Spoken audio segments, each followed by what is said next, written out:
Sarasehan Nasional bertajuk Obligasi Daerah sebagai salah satu alternatif pembiayaan daerah dan instrumen investasi publik digelar MPR RI dan dihadiri Gubernur Sumatera Selatan serta sejumlah kepala daerah di Sumatera Selatan, diantaranya Wali Kota Prabu Mulih Arlan.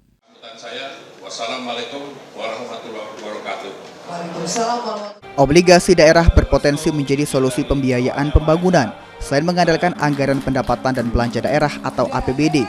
Oleh karenanya, MPR RI menggelar Sarasehan Nasional dengan tajuk Obligasi Daerah sebagai salah satu pembiayaan daerah dan instrumen investasi publik. Kegiatan tersebut dihadiri oleh Gubernur Sumatera Selatan dan sejumlah kepala daerah di Sumsel, antaranya Wali Kota Prabu Mulih Arlan.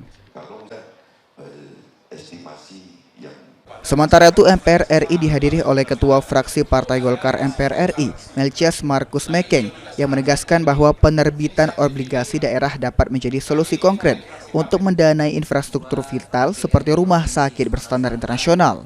Saat ini menurut Ketua Fraksi Partai Golkar MPR RI, ada 44 daerah di Indonesia baik di tingkat provinsi maupun kabupaten, kota yang dinilai sudah tidak layak secara finansial untuk merilis instrumen investasi publik tersebut.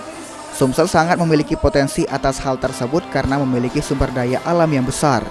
Jadi kalau saya lihat Sumatera Selatan masuk dalam potensi daerah yang punya potensi karena di sini banyak sumber-sumber kekayaan dan menurut hemat saya banyak pembangunan yang harus dilakukan.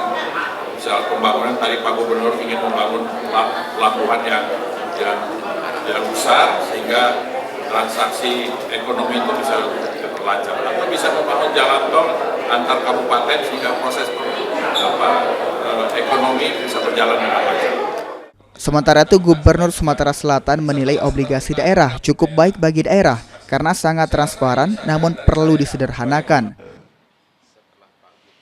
Mungkin untuk bagaimana membayar ini kalau ini kan sebuah mekanisme yang sangat transparan. Tetapi tadi saya sampaikan agar disederhanakan prosesnya, diintegrasikan sehingga ada satu pengampu, jangan terlalu banyak kamarnya tadi.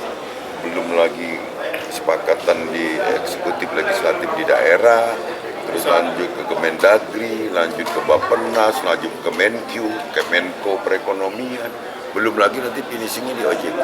Nah ini bagaimana dibuat satu pintu aja, jangan terlalu banyak mekanisme itu.